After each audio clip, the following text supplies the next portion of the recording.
أعوذ بالله من الشيطان الرجيم.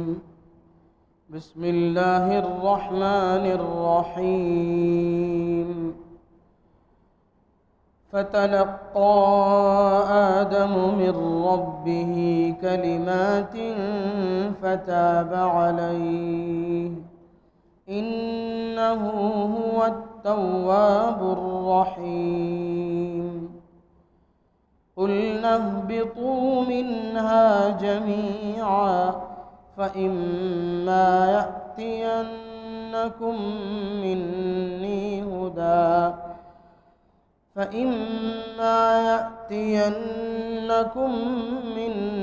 هدى فمن تبع هداي فلا خوف عليهم ولا هم يحزنون. والذين كفروا وكذبوا بآياتنا أولئك أصحاب النار هم فيها خالدون. صدق الله العظيم. فتلقى آدم من ربه كلمات فتاب عليه. پھر حاصل کیے حضرت آدم علیہ السلام نے اپنے رب سے چند کلمات، پھر اللہ تبارک و تعالی ان کی طرف متوجہ ہوئے. بے شک اللہ تبارک و تعالی توبہ قبول کرنے والے نہایت رحم والے ہیں. قُلْنَا اهْبِطُوا مِنْهَا جَمِيعًا، ہم نے کہا اتر جاؤ جنت سے سب کے سب. فَإِمَّا يَأْتِيَنَّكُم مِّنِّي هُدًى، پھر جب تمہارے پاس ہماری طرف سے ہدایت پہنچے. فَمَن تَبِعَ هُدَايَ فَلَا خَوْفٌ عَلَيْهِمْ وَلَا هُمْ يَحْزَنُونَ، پس جو لوگ میری ہدایت کی اتباع کریں گے ان پر نہ کوئی خوف ہوگا اور نہ وہ غمگین ہوں گے. والذین کفروا وکذبوا بآیاتنا، اور جن لوگوں نے کفر کیا اور ہماری نشانیوں کو جھٹلایا. اولئک اصحاب النار، وہی لوگ جہنمی ہیں. ہم فیہا خالدون، اور وہ جہنم میں ہمیشہ رہیں گے. بزرگان محترم، یہ سورہ بقرہ کی 37ویں، 38ویں اور 39ویں آیات ہیں. اس سے پہلے حضرت آدم علیہ السلام سے جو لغزش ہوئی تھی، جس کی بنا پر اللہ تبارک و تعالی نے ان کو اس دنیا میں، ان کو اور حضرت حوا علیہ السلام کو اس دنیا میں بھیج دیا تھا. اس کے بعد ایک لمبی مدت تک وہ لوگ اس دنیا میں، حضرت آدم اور حضرت حوا علیہ السلام دونوں اس دنیا میں رہے. کتنی مدت تک وہ اس دنیا میں رہے، کتنی مدت تک وہ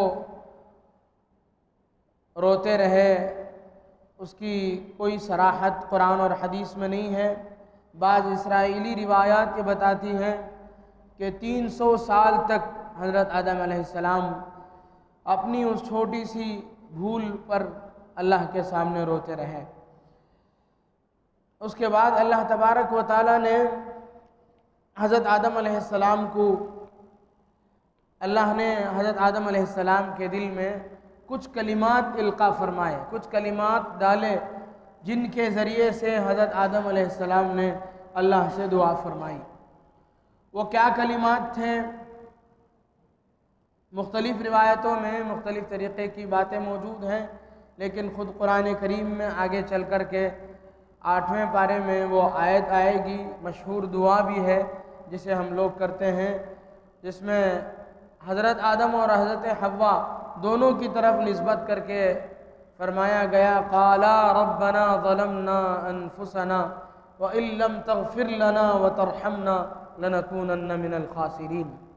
یہ دعا حضرت آدم علیہ السلام، یہ کلمات اللہ نے حضرت آدم علیہ السلام کے دل میں ڈالے. ربنا ظلمنا انفسنا، اے ہمارے رب، ہم نے اپنی جانوں پر ظلم کر لیا. وَإِن لَّمْ تَغْفِرْ لَنَا وَتَرْحَمْنَا، اگر آپ ہماری مغفرت نہیں فرمائیں گے اور آپ ہم پر رحم نہیں فرمائیں گے، لَنَكُونَنَّ مِنَ الْخَاسِرِينَ، ہم یقیناً نقصان اٹھانے والوں میں سے ہو جائیں گے۔ اللہ نے یہ کلمات حضرت آدم علیہ السلام کے دل میں القاء فرمائے تھے، اور پھر اللہ تبارک و تعالیٰ نے ہی ان کلمات کو قبول کر حضرت آدم کی اس توبہ کو قبول فرما لیا۔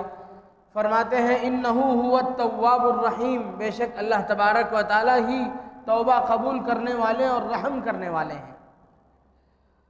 یہاں حضرت آدم علیہ السلام کی طرف منسوب ہے کہ حضرت آدم علیہ السلام نے وہ کلمات حاصل کیے اور حضرت آدم علیہ السلام نے دعا فرمائی، جبکہ حضرت آدم اور حضرت حوا دونوں نے دعائیں کی تھی۔ ہو سکتا ہے اس بنا پر یہاں ایک صیغہ یعنی صرف حضرت آدم کی طرف منسوب ہے، اس کی وجہ یہ ہو سکتی ہے کہ حضرت حوا چونکہ عورت ہیں، اس لیے اللہ تبارک و تعالیٰ نے ان کے عمل کو پوشیدہ رکھا اور حضرت آدم علیہ السلام کے عمل کو ظاہر فرمایا۔ ایک وجہ یہ بھی ہے کہ عورت مرد کے تابع ہوتی ہے، مرد کا جو عمل ہے جو بیان کیا گیا وہی عمل حضرت حوا کا بھی تھا، لیکن یہاں ایک کا تذکرہ ہے، آگے چل کر کے 8ویں پارے میں دونوں کا تذکرہ موجود ہے، اس لیے کوئی اعتراض نہیں ہے۔ دوسری چیز یہاں لفظ ہے التواب۔ تواب کے معنی ہیں توبہ قبول کرنے والا۔ تواب کا اگر توبے کا لفظ، تواب کا لفظ اگر اللہ کی طرف منسوب ہو تو اس کے معنی ہیں توبہ قبول کرنے والا، اور وہی لفظ تواب کا لفظ اگر بندے کی طرف منسوب ہو، بندے کی طرف اس کی نسبت ہو تو اس کے معنی ہیں توبہ کرنے والا۔ دونوں طرح کے معنی قرآن کریم میں موجود ہے۔ قرآن کریم میں ایک جگہ ہے ان اللہ یحب التوابین ویحب المتطہرین، یہاں اللہ نے تواب کا لفظ بندوں کے لیے کہا ہے، تو وہاں معنی ہوں گے توبہ کرنے والے، اللہ سے توبہ کرنے والے۔ تائب ایک لفظ ہے تائب، وہ لفظ صرف بندے کے لیے استعمال کیا جاتا ہے، اللہ کے لیے استعمال نہیں کیا جائے گا۔ اسی طرح اب یہاں ایک بات یہ سمجھنے کی ہے، اب آگے چل کر کے دیکھ لیجئے۔ قُلْ نَهْبِطُوا مِنْهَا جَمِيعًا، اللہ تبارک و تعالیٰ نے فرمایا تم سب کے سب یہاں سے اتر جاؤ جنت سے۔ فَإِمَّا يَأْتِيَنَّكُم مِّنِّي هُدًى، پھر جب ہماری ہدایت، ہماری شریعت، اللہ تبارک و تعالیٰ فرماتے ہیں اب یہاں سے اتر جاؤ۔ پہلی مرتبہ جو اترنے کی بات تھی وہ بطور سزا کے تھا، جنت میں اللہ تبارک و تعالیٰ کے حکم کی جو چوک ہوئی، اللہ تعالیٰ کے حکم پر عمل کرتے ہوئے، اس وقت جو اترنے کا جو جملہ کہا گیا وہ بطور سزا کے تھا۔ اب جو لفظ کہا جا رہا ہے توبہ قبول ہو گیا، پھر اترنے کا جو حکم باقی رکھا جا رہا ہے وہ اس وجہ سے ہے کہ اللہ تبارک و تعالیٰ اتارے تو سزے کے طور پر تھے، لیکن بندے کو پھر واپس جنت میں نہیں بلایا، یہیں دنیا میں باقی رکھا۔ اس کی وجہ یہ ہے کہ اللہ نے پہلے ہی فرشتوں کے سامنے وعدہ کر دیا تھا کہ میں زمین کا خلیفہ بنانے والا ہوں انسان کو، اور انسان کو زمین کی خلافت عطا کرنا، اور انسان کو جنات اور فرشتوں کے مقابلے میں اس کے مرتبے کو، جب وہ اچھے اعمال کر کے آگے بڑھے گا، فرشتوں اور جنات کے مقابلے میں اس کے مرتبے کو بلند کر کے دکھانا اللہ کو مقصود تھا، اس لیے اللہ تبارک و تعالیٰ نے دنیا میں ہی رہنے دیا۔ اور اسی طرح اللہ تبارک و تعالیٰ نے آگے اللہ تبارک و تعالیٰ فرماتے ہیں جب ہماری طرف سے ہدایت پہنچے، شریعت کی باتیں ہماری طرف سے پہنچے، تو جو بندہ اس کی اتباع کرنے والا ہوگا اس پر نہ کوئی خوف ہوگا نہ وہ غمگین ہوگا۔ خوف اور حزن دو لفظ ہے یہاں۔ خوف کے معنی ہے آئندہ کسی پیش آنے والی مصیبت کا ڈر، جسے اردو میں آپ اندیشہ کہہ سکتے ہیں، اور حزن کہتے ہیں غم کو، یعنی کوئی مصیبت آئی، کوئی مقصد فوت ہوا جس کی وجہ سے آپ کو غم ہے، اسے کہتے ہیں حزن۔ تو اللہ تبارک و تعالیٰ فرماتے ہیں جو بندہ ہماری شریعت کی اتباع کرے گا، ہمارے دیے ہوئے راستے پر چلے گا، اللہ کی مان کر چلے گا، اللہ تبارک و تعالیٰ اسے بے خوف کر دیں گے آخرت کے اعتبار سے، اور جو ہوگا اس کا کوئی غم اس کے دل میں نہیں ہوگا۔ یہ اللہ تبارک و تعالیٰ نے آئندہ کے سلسلے میں جو جملہ کہا، لا خوف علیہم، ان پر کوئی خوف نہیں ہوگا، اور اس کے بعد جو جملہ کہا ہے ولا ہم یحزنون، دوسرا جو جملہ یعنی گزشتہ جو چیزیں ہو گئی ہیں ان باتوں کو لے کر غم نہ ہونا، یہ صرف اللہ کے نیک بندوں کے ساتھ خاص ہے۔ بزرگان محترم، بات یہ ہے کہ جو بندہ اللہ کا ہو جاتا ہے وہ اللہ کے ہر فیصلے سے راضی ہو جاتا ہے، اور جو بھی باتیں پیش آتی ہیں دنیا میں اس کا کوئی غم نہیں ہوتا اسے۔ وہ اللہ کے ہر فیصلے سے جو بندہ راضی ہو جاتا ہے اسے چاہے خوشی ملے چاہے غم، اسے غم کا موقع اس کے سامنے آئے، اس کی کیفیت یکساں رہتی ہے۔ وہ نہ خوشی میں آپے سے باہر ہوتا ہے، نہ غم میں نڈھال ہو کر کے آپے سے باہر ہو جاتا ہے، بلکہ خوشی اور غم دونوں میں وہ اللہ کے اپنے آپ کو اللہ کے حوالے کر دیتا ہے کہ جو ہوا وہ اللہ کے چاہنے سے ہوا۔ ایک بزرگ تھے جن کا وہ تجارت کرتے تھے، ان کی تجارت کا سامان لاد کر کے ایک کشتی چل رہی تھی سمندر میں۔ کسی کہنے والے نے کہا، حضرت آپ کی تجارت کا سامان لدی ہوئی جو کشتی چل رہی ہے وہ کشتی ڈوب گئی۔ حضرت نے سر جھکایا اور کہا الحمدللہ۔ پھر خبر لوگوں نے تحقیق تفتیش کی، بعد میں پتہ چلا کہ نہیں وہ کشتی نہیں ڈوبی تھی، یہ دوسری کوئی اور کشتی تھی۔ پھر لوگوں نے کہا، ان سے حضرت کے پاس پہنچ کر کے کہا کہ حضرت وہ آپ کی کشتی نہیں تھی، غلطی سے پہلے جو خبر پہنچی تھی وہ غلط خبر تھی، صحیح بات یہ ہے کہ آپ کی کشتی نہیں ڈوبی ہے، وہ صحیح سلامت ہے۔ حضرت نے سر جھکایا تھوڑی دیر اور کہا کہ الحمدللہ۔ لوگوں نے پوچھا کہ حضرت پہلے جو بات کہی گئی تھی اس غم کی بات تھی، اس پر بھی آپ نے الحمدللہ کہا، اور اب جو بات سنائی جا رہی ہے خوشی کی خبر ہے اس پر بھی آپ الحمدللہ فرما رہے ہیں، کیا بات ہے؟ حضرت نے فرمایا کہ میں نے اس وقت میرے دل کو ٹٹولا کہ کہیں میرے دل میں جو مصیبت آپ پہنچی ہے اس کی وجہ سے ناشکری کا جذبہ تو نہیں پیدا ہو گیا میرے دل میں۔ میں نے جب ٹٹولا کہ الحمدللہ میرا دل اللہ کے فیصلے پر راضی ہے، تو میں نے دل سے کہا الحمدللہ، اور جب خوشی کی خبر ملی تو میں نے اپنے دل کو ٹٹول کر کے دیکھا کہ میرے کیفیات کیا ہے، میرے جذبات کیا ہے، کیا میرا دل گزشتہ خبر میں اور اس خبر میں کوئی فرق محسوس کر رہا ہے؟ میں نے دیکھا کہ کوئی فرق نہیں ہے، تو پھر میرے دل زبان سے نکلا الحمدللہ۔ ہر مسلمان کی یہ شان ہونی چاہیے کہ جو ہوا اس پر ہم کہیں الحمدللہ۔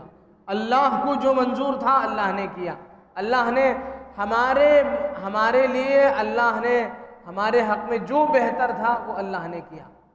او مصلحت تو از تو بہتر دانت، شیخ سعدی شیرازی رحمۃ اللہ علیہ فرماتے ہیں کہ اللہ تعالیٰ تمہاری مصلحت کو تم سے بہتر جانتے ہیں، وہ تمہارے ساتھ وہی معاملہ کریں گے جو تمہارے لائق ہوگا، وہ تمہارے مصلحت کے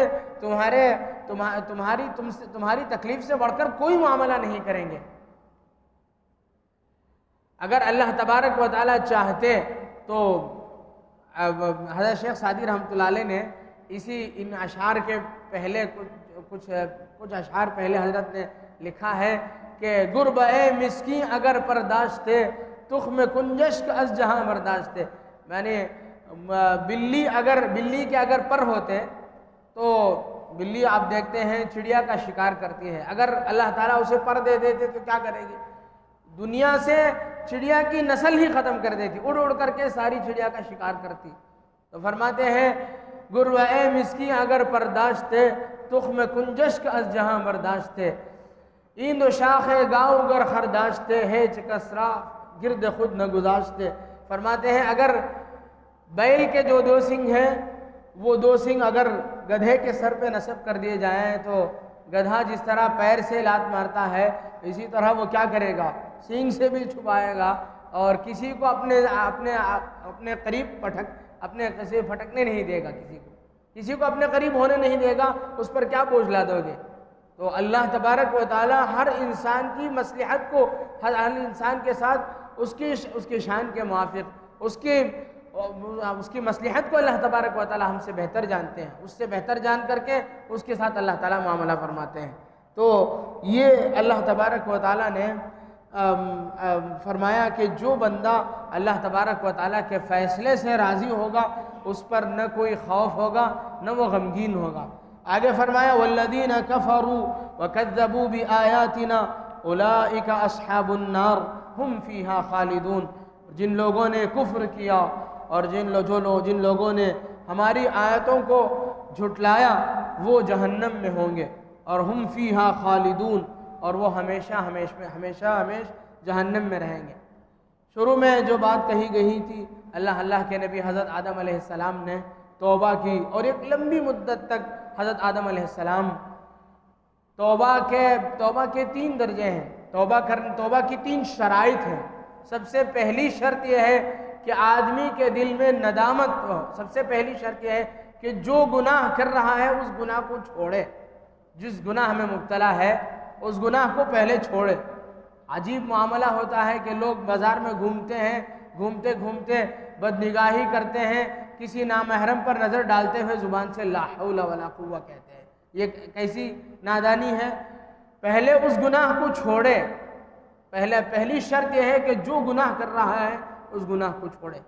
توبے کی سب سے پہلی شرط یہ ہے۔ دوسری شرط یہ ہے کہ جو گناہ ہم سے ہوا ہے اس پر ندامت ہو، شرمندگی ہو۔ حضرت آدم علیہ السلام جیسے پیغمبر، اللہ کے نبی، انہوں نے ایک عرصے تک اللہ کے سامنے، روایات میں آتا ہے کہ 300 سال تک حضرت آدم علیہ السلام نے سر نہیں اٹھایا شرمندگی سے۔ تو شرمندگی اور ندامت ہمارے دل میں ہونی چاہیے کہ کیا ہونا تھا اور کیا ہو گیا۔ اللہ تبارک و تعالیٰ کی ایک سانس میں اللہ کی 2 نعمتیں۔ حضرت شیخ سعدی شیرازی رحمۃ اللہ علیہ نے اپنے گلستان کے مقدمے میں حضرت شیخ سعدی شیرازی رحمۃ اللہ علیہ فرماتے ہیں کہ ایک سانس میں اللہ کی 2 نعمتیں ہیں۔ آدمی دن بھر میں کتنی لاکھوں سانس لے لیتا ہے، کتنے ہزاروں سانس، کتنی مرتبہ سانس اس کے اندر، ہوا اندر جاتی ہے باہر آتی ہے۔ فرماتے ہیں کہ ہر سانس میں اللہ کی 2 نعمت موجود ہے۔ ایک نعمت جو سانس اندر جاتی ہے وہ کیا کرتی ہے؟ زندگی کو باقی رکھتی ہے، ممد حیات است، اور جو سانس اندر گئی ہے، جو ہوا اندر گیا ہے، وہ باہر جب آتا ہے مفرح ذات است، یعنی اس سے انسان کو سکون ملتا ہے۔ کووڈ کا زمانہ ہمارے سامنے سے گزرا، جو لوگ اس کے زد میں آئے ان لوگوں سے پوچھئے سانس کی جو تکلیف ہوئی وہ کتنی بڑی تکلیف تھی، اس کتنی بڑی نعمت محسوس ہوئی۔ مصنوعی آلات کے ذریعے سے لوگوں نے سانس لینا شروع کیا تو کیا پریشانیاں ہوئیں۔ تو اللہ کی کتنی نعمتیں ہم استعمال کرتے ہوئے اللہ کی نافرمانی کر رہے ہیں، تو ہمارے اندر شرمندگی ہونی چاہیے، ندامت ہونی چاہیے سب سے پہلے اپنے گناہ پر۔ دوسرے نمبر پر پہلے گناہ کا چھوڑنا، دوسرے نمبر پر گناہ پر ندامت، تیسرے نمبر پر اللہ سے آئندہ نہ کرنے کا عزم، آئندہ نہ کرنے کا ارادہ۔ ہمیں اپنے گناہوں کو دیکھنے کی ضرورت ہے، اللہ کی رحمت، اپنے گناہوں کو دیکھنے کی ضرورت نہیں ہے، اللہ کی بے پایہ رحمت کو دیکھنے کی ضرورت ہے۔